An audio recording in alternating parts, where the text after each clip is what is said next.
বিশেষ করে মেয়েদের উদ্দেশ্যে একটা গল্প শোনাই, দয়া করে গল্পটা শেষ পর্যন্ত মনোযোগ দিয়ে শুনবেন। এক গ্রামে একটা মেয়ে ছিল।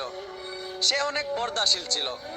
মেয়েটা সবসময় আল্লাহর কাছে দোয়া করত, আল্লাহ আপনি স্বামী হিসাবে আমার জীবনে এমন একটা ছেলে দিয়েন যেই ছেলে আমার পর্দা রক্ষা করতে পারবে। একদিন একটা ছেলে মেয়ের সামনে গিয়া বলল, আমি আপনাকে বিয়ে করতে চাই, আপনার পর্দা আমি রক্ষা করব। মেয়েটা রাজি হয়ে গেল, তাদের বিয়ে হয়ে গেল। প্রথম প্রথম তাদের সংসার ভালোই চলতেছিল। ছেলেটা খেতে কাজ করত, মেয়েটা ঘরে কাজ করত। ছেলেটা মেয়েটার পর্দা রক্ষা করত। এইভাবে 1 বছর কেটে যাওয়ার পর তাদের ঘরে একটা সন্তান জন্ম নেয়। তারা অনেক খুশি হয়েছিল। সন্তান জন্ম নেওয়ার কিছুদিন পর ছেলেটা মেয়েটাকে বলে উঠল, দেখো আমি একা খেতে কাজ করি, আমার কষ্ট হয়ে যায়, তুমি একটু কষ্ট করে খেতে আমার জন্য খাবারটা নিয়ে যেও। মেয়েটা রাজি হয়ে গেল। তারপর থেকে প্রতিদিন মেয়েটা তার স্বামীর জন্য খেতে খাবার নিয়ে যাইতো। এইভাবে তার অর্ধেক পর্দা ভঙ্গ হয়ে যায়। এইভাবে আরো 1 বছর কেটে যাওয়ার পর তাদের ঘরে আরো একটা সন্তান জন্ম নেয়। তখনও তারা অনেক খুশি ছিল। তার কিছুদিন পর ছেলেটা আবারও মেয়েটাকে বলে উঠল, দেখো এখন আমাদের ফ্যামিলিটা একটু বড় হয়ে গেছে, আমার পক্ষে একা কাজ করা আর সম্ভব না, তুমি একটু কষ্ট করে আমার সাথে খেতে কাজে একটু হেল্প করবা। মেয়েটা তখনও রাজি হয়ে গেল। তারপর থেকে প্রতিদিন মেয়েটা তার স্বামীর সাথে খেতে কাজ করত। এইভাবে মেয়েটার পুরো পর্দাই ভঙ্গ হয়ে যায়। এইভাবে আরো 1 বছর কেটে যাওয়ার পর তাদের ঘরে আরো একটা সন্তান জন্ম নেয়। মোট 3টা সন্তান, 3টাই ছিল ছেলে সন্তান। তারা 3জনই একটা পর্যায়ে দেখতে দেখতে অনেক বড় হয়ে যায়। তারা স্বামী স্ত্রীও একটা পর্যায়ে প্রায় বৃদ্ধ হয়ে যায়। একদিন তারা স্বামী স্ত্রী ঘরের বারান্দায় বসে গল্প করতেছিল।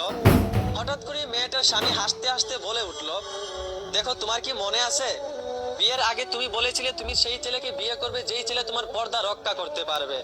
অথচ দেখো তোমার আর সকল পর্দা ভঙ্গ হয়ে গেছে, তোমার আর পর্দা নাই। কি হলো, পর্দার কি দাম? নিজে ঠিক থাকলেই তো হয়।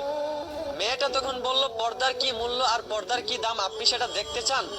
তাহলে আপনি ঘরের দরজার পিছনে লুকিয়ে যান। লোকটা সাথে সাথেই ঘরের দরজার পিছনে লুকিয়ে গেল। মেয়েটা তখন সাথে সাথেই চিৎকার করে কান্না করতে লাগলো। মেয়েটার কান্না শুনে মেয়েটার বড় ছেলে এসে জিজ্ঞেস করলো, মা কি হয়েছে, আপনি কান্না করতেছেন কেন? মেয়েটা তখন বলল, তোর বাবা আমার গায়ে হাত তুলেছে, আমাকে নির্যাতন করেছে। বড় ছেলে তখন বলল, মা আপনি কষ্ট পাইয়েন না, বাবা হয়তোবা একটু রাগ করেছে, বাবাই তো আপনাকে ভালোবাসে, বাবাই তো আপনার প্রতি খেয়াল রাখে, রাগ কমে গেলে আবার আপনাকে আদর করবে। এই কথা বলে সান্ত্বনা দিয়ে বড় ছেলে চলে যায়। কিছুক্ষণ পর মায়ের কান্না শুনে মেজো ছেলে ছুটে আসে।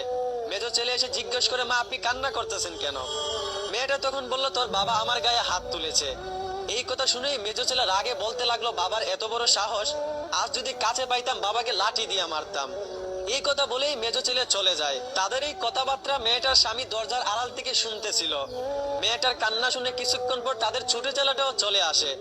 এসে জিজ্ঞেস করে, মা আপনি কান্না করতেছেন কেন? মেয়েটা বলল, তোর বাবা আমার গায়ে হাত তুলেছে। ছোট ছেলে তখন রাগে বলে উঠলো, বাবার এত বড় সাহস! সে তখন একটা লাঠি নিয়ে তার বাবাকে খুঁজতে লাগলো মারার জন্য। এইভাবে কিছুক্ষণ খোঁজাখুঁজি করার পর গালি দেওয়ার পর ছোট ছেলেও চলে যায়। তারপর লোকটা দরজার আড়াল থেকে কাঁদতে কাঁদতে বের হয়। মেয়েটা তখন বলল, এইবার কি আপনি বুঝতে পারছেন পর্দার মূল্য কতটুক, পর্দার দাম কতটুক? বড় ছেলে যখন জন্ম হয়েছিল তখন আপনি আমাকে পুরোপুরি পর্দায় রেখেছিলেন, তাই বড় ছেলে আপনার সম্মান রেখেছে, আমার সম্মানও রেখেছে, সে আমাকে সান্ত্বনা দিয়েছে। আর মেজো ছেলে যখন জন্ম হয়েছিল তখন আমি অর্ধেক পর্দায় ছিলাম, তাই সে আমার সম্মান রেখেছে, কিন্তু আপনাকে গালিগালাজ করেছে, আপনার সম্মান রাখে নাই।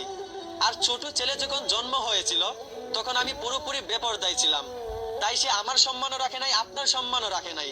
আমার সামনে আপনাকে গালিগালাজ করেছে, আপনাকে মারার জন্য খুঁজেছে, সে কারো সম্মান খুঁজে নাই। আপনি কি এখন বুঝতে পারছেন পর্দার কতটুকু মূল্য আর পর্দার কতটুকু দাম?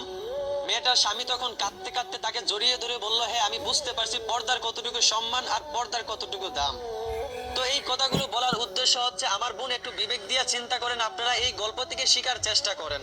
আপনারা যারা স্বাধীনতার নামে বেপরদায় রাস্তাঘাটে চলতেছেন, বোন দয়া করে পর্দায় থাকেন। পর্দাহীনতা নষ্ট করে না, বরঞ্চ পর্দা নারীদের সম্মান বাড়িয়ে দেয়, আল্লাহর কাছে সম্মান বাড়িয়ে দেয়। আশা করি আমার কথাগুলো বুঝতে পারছেন। অবশ্যই ভিডিওটি সবার কাছে